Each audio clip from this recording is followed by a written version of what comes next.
በእስራኤል በደቡባዊ የኔጌቭ በረሃ በሚገኝ ዲሞናና አጎራባች ከተሞች የኢራን የባላስቲክ ሚሳኤል ጥቃት ተከትሎ የአደጋ ጊዜ ሳይረን ድምፅ ሌሊት መሰማቱ ተነገረ።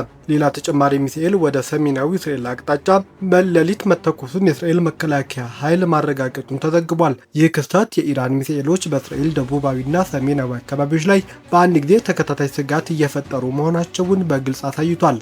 በጥንታዊቷ የኢየሩሳሌም ከተማም በአንድ ስፍራ ላይ ፍንዳታ መሰማቱንም ተሰምቷል። በተያያዘ ዜና የኢራን እስላማዊ አብዮታዊ ዘብ የቅዱስ ኃይል አዛዥ የሆኑት ኢስማኤል ቃኒ ጦርነቱ ከጀመረ ጊዜ አንስቶ ለመጀመሪያ ጊዜ ይፋዊ የጽሑፍ መግለጫ ማውጣታቸውን ሮይተርስ አረጋግጧል። አዛዡ ባወጡት በዚህ መግለጫ የቴህራን ቀጠናዊ አጋሮች የሆኑትና የሬዚስታንስ ፍሮንት በመባል የሚታወቁት ኃይሎች አሜሪካንና እስራኤልን አሁን ባለው ጦርነት አጥብቀው እየተዋጉ በመሆናቸው ከፍተኛ አድናቆት ችረዋቸዋል። ይህ የኢስማኤል ቃኒ መግለጫ የተሰማው የካቲት 28ቱ የአሜሪካና እስራኤል ጥምር ወታደራዊ ዘመቻ መጀመሩን ተከትሎ የሀገሪቱ የቀድሞ ጠቅላይ መሪም አያቶላ አሊ ሀሚኒ ከተገደሉ በኋላ ለመጀመሪያ ጊዜ መሆኑን ጉዳዩ ይበልጥ ትኩረት ስቧል ሲሉ ዘገባዎች እየተናገሩ ነው። የኢራን አዲሱ ጠቅላይ መሪ ሞጅታባ ሀሚኒ የፋርስ አዲስ ዓመት መጀመሪያ አስመልክቶ ባስተላለፉት የጽሑፍ መልእክት ዘንድሮ በብሔራዊ አንድነትና በብሔራዊ ደህንነት ስር የሚመራ የትግል ኢኮኖሚ ዓመት ሲሉም ሰይመውታል። ሮይተርስ የዜና ወኪል እንደዘገበው መሪው በቴሌግራም ገጻቸው ላይ ባወጡት በዚህ መግለጫ በቅርቡ በቱርክና በኦማን ላይ የተፈጸሙት ጥቃቶች በኢራንም ሆነ በአጋር ኃይሎች የተፈጸመ እንዳልሆነ በማስታወቅ ውንጀላውን አስተባብለዋል። ይህ የጽሑፍ መግለጫ ይፋ መደረጉን አዲሱ ጠቅላይ መሪ አሁንም በአደባባይ ለመታየት አለመቻላቸውን በድጋሚ ያረጋገጠ ክስተት ሆኗል። አያቶላህ ሞጅታባ ሀሚኒ የካቲት 28 አባታቸውና ሌሎች የቤተሰብ አባላት በተገደለ አካባቢ የእስራኤል አየር ኃይል ጥቃት ወቅት ክፉኛ መቁሰላቸው እየተዘገበ ነው። በአሁኑ ሰዓት በሞስኮ ሕክምና እየተከታተሉ እንደሆነም መረጃዎች ይጠቁማሉ። ነገር ግን እስካሁን በአደባባይ ወይም በቴሌቪዥን መስኮት ብቅ ብለው ለሕዝባቸው አለው ሲሉም አልታዩም። የአቡዳቢ ፖሊስ በቀጠናው ያለውን ወቅታዊ የጦርነት ውጥረት ተከትሎ የተለያዩ ስፍራዎችና ክስተቶችን በቪዲዮ በመቅረጽ እንዲሁም በማህበራዊ ሚዲያ ላይ ሐሰተኛ መረጃዎች ያጋሩ 109 የተለያዩ ሀገራት ዜጎችን በቁጥጥር ስር ማዋሉን አስታውቋል። ባለስልጣናቱ እንደገለጹት እነዚህ ህገወጥ ድርጊቶች የህዝቡን ስሜት የሚቀሰቅስና በማህበረሰቡ ውስጥ አላስፈላጊ የፍርሃት ወሬዎችን የሚያሰራጩ በመሆናቸው በፖሊስ ጥብቅ ክትትል እየተደረገባቸው ይገኛሉም ብሏል። ማህበራዊ ሚዲያ አላግባብ በሚጠቀሙ አካላት ላይ የተጀመረው ዘመቻ ተከትሎ ፖሊስ በእነዚህ ግለሰቦች ላይ አስፈላጊውን ህጋዊና አስተዳደራዊ እርምጃዎችን መውሰድ መጀመሩንም የሀገሪቱ ፖሊስ አስታውቋል። ይህ የ109 ሰዎች እስር የሀገሪቱ የህግ አካላት ባለፉት ጥቂት ቀናት ውስጥ ከወሰዷቸው ተከታታይ እርምጃዎች ጋር የሚደመር ነውም ተብሏል። ባለፈው ሳምንት ብቻ የወንጀል ምርመራ ዳይሬክተር 45 ግለሰቦችን በተመሳሳይ ቦታዎች በመቅረጽና አሳሳች ይዘቶችን በማረጋገጥ ወንጀል በቁጥጥር ስር ውለዋል። በተጨማሪም በሳምንቱ መጨረሻ ከኢራን ጥቃት ጋር የተያያዙ ቪዲዮዎችንና ምስሎችን የለቀቁ 35 ሰዎች በተባበሩት አረብ ኤሚሬትስ ጠቅላይ አቃቤ ህግ ትዕዛዝ የታሰሩ ሲሆን ዶክተር ሐማድ ሰይፍ አልሻምሲ የተባሉ ጠቅላይ አቃቤ ህግ እውነተኛና በአርቲፊሻል ኢንተለጀንስ AI የተቀነባበሩ የውሸት ቪዲዮዎችን ባሰራጩት ሌሎች 10 ተጠርጣሪዎች ላይ የእስር ትዕዛዝም አስተላልፈዋል። ባለስልጣናቱ ይህ አይነቱ መረጃ የማዛባት ድርጊት የሀገሪቱ ህጎችና ደንቦችን በግልጽ የሚጥስ ከመሆኑ በላይ በማህበረሰቡ ደህንነትና በመንግስት የጸጥታ አጠባበቅ ስራ ላይ ከፍተኛ አሉታዊ ተጽዕኖ እንደሚያሳድርም አጥብቀው አሳስበዋል። በመሆኑም ህዝቡ መረጃዎችን ከተፈቀደላቸው ይፋዊ የመንግስት ምንጮች ብቻ እንዲያጣራ እንዲሁም የዜጎች ደህንነትና ብሔራዊ ጥቅም ለመጠበቅ ሲባል ያልተረጋገጡ ክስተቶችን ከመቅረጽም ሆነ ከማጋራት ሙሉ በሙሉ እንዲቆጠቡም በጥብቅ አሳስበዋል። የኢራን እስላማዊ አብዮታዊ ዘብ ቃል አቀባይ የሆኑት ብርጋዴር ጀነራል አሊ ሙሐመድ ናይኒ የዩናይትድ ስቴትስና እስራኤል በጋራ በፈጸሙት አርብ ሌሊት የአየር ጥቃት መገደላቸውን የሀገሪቱ ጦር አረጋገጠ።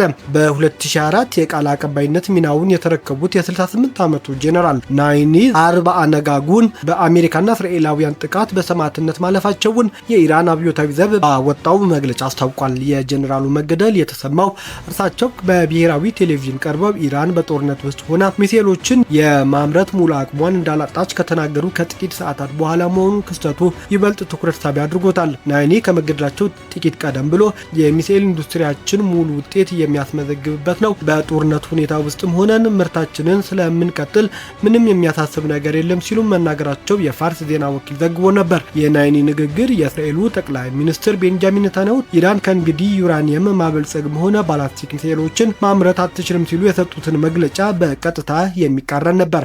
በእስራኤል ጦር በኩል አርብ በምስራቃዊ ቴህራን ላይ ተከታታይ የአየር ጥቃቶች መፈጸማቸውን ተዘግቧል። የኢራን ሚዲያዎች እንደዘገቡት ዘንድሮ የፋርስ አዲስ ዓመት ኖውሩዝ እና የኢድ አልፈጥር በዓል በአንድ ላይ ቢገጥሙም በቴህራን ጎዳናዎች ላይ ምንም አይነት የድግስም ሆነ የበዓል ድባብ አልታየም። ይልቁንም መዲናዋ እጅግ ጸጥታ የሰፈነበትና በፍርሃት ድባብ እንደተዋጠች ዘገባዎች እያሳዩ ነው። የናይኒ መገደል ከ3 ሳምንት ባነሰ ጊዜ ውስጥ የኢራን ከፍተኛ አመራሮች ጠራርጎ እያጠፋ ያለው የተከታታይ ግድያዎች አካልም ነው። ጦርነቱ በተጀመረ የመጀመሪያ ሳምንት የሀገሪቱ ጠቅላይ መሪ አያቶላ አሊ ኻሜኒ የተገደሉ ሲሆን በምትካቸው ልጃቸው ሞጂታባ ኻሜኒ ስልጣኑን ተረክበዋል። በተመሳሳይ በዚህ ሳምንት መጀመሪያ ላይ የኢራን ብሔራዊ ደህንነት ምክር ቤት ጸሐፊና በስርዓቱ ውስጥ ከፍተኛ ተጽዕኖ ፈጣሪ ናቸው ተብለው የሚታመኑት አሊ ላርጃኒ ከልጃቸውና ከበርካታ ረዳቶቻቸው ጋር በእስራኤል አሜሪካ አየር ጥቃት ህይወታቸው አጥተዋል። በተጨማሪም የባሲጅ የሚሊሻ ኃይል አዛዥ የሆኑት ብርጋዴር ጀነራል ጉላም ሬዛ ሱሌማኒ እና የደህንነት ሚኒስትሩ እስማኤል ካቲብ በተመሳሳይ የ48 ሰዓት ልዩነት ውስጥ መገደላቸው ተረጋግጧል። ይህንን የኢራን ከፍተኛ ወታደራዊና የደህንነት አመራር የማጽዳት ዘመቻ በተመለከተ የአሜሪካው የመከላከያ ሚኒስትር ፒት ሄግስት በሰጡት መግለጫ ደስታቸው ለመደበቅ አልሞከሩም።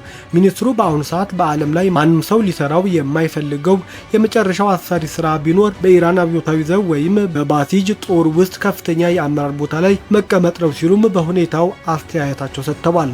ቤንያሚን ኔታንያሁ በኢራን እግረኛ ጦር ማሰማራት ግዴታ ነው ሲሉ ተናገሩ። የእስራኤል ጠቅላይ ሚኒስትር ቤንያሚን ኔታንያሁ አሜሪካና እስራኤል በኢራን ላይ የባላስቲክ ሚሳኤልና የኒኩሌር ፕሮግራም ላይ እያካሄደ ባለው ከባድ የአየር ጥቃት ምክንያት ኢራን ክፉኛ እየወደመች ነው ሲሉ ሐሙስ ዕለት በሰጡት መግለጫ ተናግረዋል። ይሁን እንጂ በኢራን ውስጥ ትርጉም ያለው የመንግስት ለውጥ ለማምጣት ከአየር ጥቃት ባሻገር የምድር ላይ እርምጃ የግድ ያስፈልጋል ሲሉም ተናግረዋል። ጠቅላይ ሚኒስትሩ በጋዜጣ መግለጫ ላይ እንደተናገሩት አንዱን አያቶላ በሌላ አያቶላ ወይም ሂትለርን በሌላ ሂትለር መተካት አንፈልግም በማለት ስር ነቀል ለውጥ ኢራን ውስጥ እንደሚያስፈልግ በግልጽ ተናግረዋል። ኔታንያሁ አክለውም የኢራን ህዝብ ይህንን ታሪካዊ አጋጣሚ ተጠቅሞ በራሱ መንግስት ላይ መነሳት እንዳለበትም አሳስበዋል። እኛ ምቹ ሁኔታዎችን መፍጠር እንችላለን፣ ነገር ግን ህዝቡ በተወሰነ ደረጃ እነዚህን ሁኔታዎች የራሱ እድል አድርጎ ሊጠቀምባቸው ይገባል ያሉት ጠቅላይ ሚኒስትሩ አብዮት በአየር ላይ ጥቃት ብቻ ሊመጣ እንደማይችል አስረድተዋል። ምንም እንኳን ከምድር ስለሚፈለገው ተሳትፎ በርካታ አማራጮች መኖራቸውን ቢገልጹም ወታደራዊ ስትራቴጂውን በሚስጥር ለመያዝ ሲሉ ዝርዝር ጉዳዩን ከማብራራት ተቆጥበዋል። ይህ የኔታንያሁ ማብራሪያ የተሰማው የአሜሪካው ፕሬዝዳንት ዶናልድ ትራምፕ በኦቫል ኦፊስ በሰጡት መግለጫ ዩናይትድ ስቴትስ ወታደሮቿን ወደ መካከለኛው ምስራቅ እንደማይልኩ ካስታወቁ ከጥቂት ሰዓታት በኋላ መሆኑ ጉዳዩ ይበልጥ አነጋጋሪ እያደረገው ነው። በተለይም በሁለቱ ሀገራት መካከል በመጨረሻ ቀን ላይ ስምምነት የለም የሚለውን ነገር ፍንትው አድርጎ የሚያሳይ እንደሆነም ብዙዎች ይህንን እንደ ፍንጭ ተጠቅመውታል። በተጨማሪም ኔታንያሁ እስራኤል አሜሪካንን ጎትታ ወደ ጦርነት አስገብታታለች የሚለው ውንጀላ በተደጋጋሚ እያስተባበሉም ነው። ፕሬዝዳንት ትራምፕ ኢራን ከኒኩሌር ፕሮግራም ጋር በተያያዘ የደቀነችውን አደጋ በሚገባ የተረዱ መሆናቸውን ኔታንያሁ አሜሪካ ለጦርነቱ መሳተፏ እንደ ዋነኛ ምክንያት አድርገው እያመጡት ነው። ትራምፕ የኔቶ አጋሮቻቸውን ፈሪዎች፣ ኔቶን ደግሞ የወረቀት ላይ ነብር ሲሉም ወረፉ። የአሜሪካው ፕሬዝዳንት ትራምፕ የኔቶ አጋሮቻቸው የሆርሙዝ ወሽመጥ ከኢራን ጥቃት ለመጠበቅ እንዲተባበሯቸው ያቀረቡትን ጥያቄ ባለመቀበላቸው ፈሪዎች ሲሉም ወርፈዋቸዋል።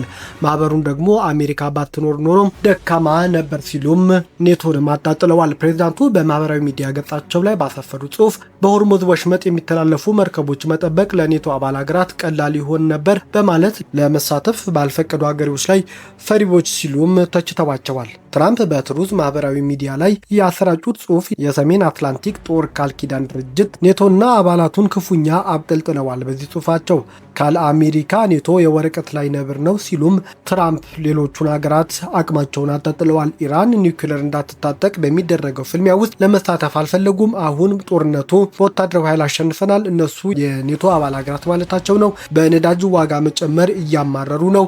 ነገር ግን የነዳጅ ዋጋ በከፍተኛ ሁኔታ ለመጨመር ብቸኛው ምክንያት ምክንያት የሆነው የሆርሙዝ ወሽመጥ በቀላል ወታደራዊ ስሪት ለማስከፈት ለማገዝ ፈቃደኛ አልነበሩም ሲሉም ጠቅሰዋል። በወቅቱ በትንሽ ዋጋ በቀላሉ የሚፈጽሙትን ነገር ነበር ፈሪዎች አንረሳውም በማለት የኔቶ አጋሮቻቸውን አጥብቀው ኮንነዋል። አሜሪካና እስራኤል በኢራን ላይ የከፈቱት ጥቃት ተከትሎ ኢራን በሆርሙዝ ወሽመጥ በሚያልፉ ግዙፍ ነዳጅ ጫኝ መርከቦች ላይ ጥቃት በመፈጸም የነዳጅ ምርት መንቀሳቀስ ባለመቻሉ በዓለም ላይ ዋጋ ጨምሯል። ኢራን የአሜሪካና እስራኤል ባለስልጣናትን በየትኛውም ሁኔታ ኢላማ ያደርጋቸዋል ስትል ዛተች። በአሜሪካና በእስራኤል ጥቃት በርካታ ባለስልጣናት የተገደሉባት ኢራን በአጸፋው የአሜሪካና የእስራኤል ባለስልጣናትን እንዲሁም ወታደራዊ አዛዦችን በየትኛውም ቦታ ላይ ኢላማ አደርጋቸዋለሁ ስትል ዛተች። አርብ አመሻሹ የኢራን መንግስት ቴሌቪዥን ጣቢያ የሀገሪቱ ጦር ኃይሎች ቃል አቀባይ የሆኑትን ኡቡልፋዚል ሼካርቺን ጠቅሶ እንደዘገበው በሁለቱ ሀገራት ባለስልጣናት ላይ ለሚፈጽሙት ጥቃት የሀገሪቱ ሰራዊት ክትትል እያደረገ መሆኑን አመልክቷል። ቃል አቀባዩ ፈሪዎች ባለስልጣኖቻችሁን፣ የጦር አዛዦቻችሁን፣ ፓይለቶቻችሁንና ወታደሮቻችሁን በአይን ቁራኛ እየተከታተልናቸው ነው ብለዋል። አክለውም በዓለም ዙሪያ ባላችሁ ፓርኮች፣ የመዝናኛ ቦታዎች እና ቱሪስቶች ውስጥ ባለን መረጃ መሰረት ከዚህ በኋላ ደህንነታችሁ የተጠበቀ አይሆንም በማለት ኢላማ እንደሚያደርጓቸው ዝተዋል። 3 ሳምንት በሆነው በዚህ ጦርነት የሀገሪቱ ጠቅላይ መሪ ጨምሮ በርካታ የኢራን ከፍተኛ ባለስልጣናት በእስራኤል አሜሪካ ጦር ተገድለዋል። ቤተሰቦቻችን ዜናዎቻችሁ ከወደዳችሁት ላይክ አድርጉልን። ለሌሎች ተደራሽ እንድንሆንም ሼር አድርጉም። ለቻናሉ አዲስ የሆናችሁ ቤተሰቦች ደግሞ ሰብስክራይብ በማድረግ ቤተሰብ ሁኑ።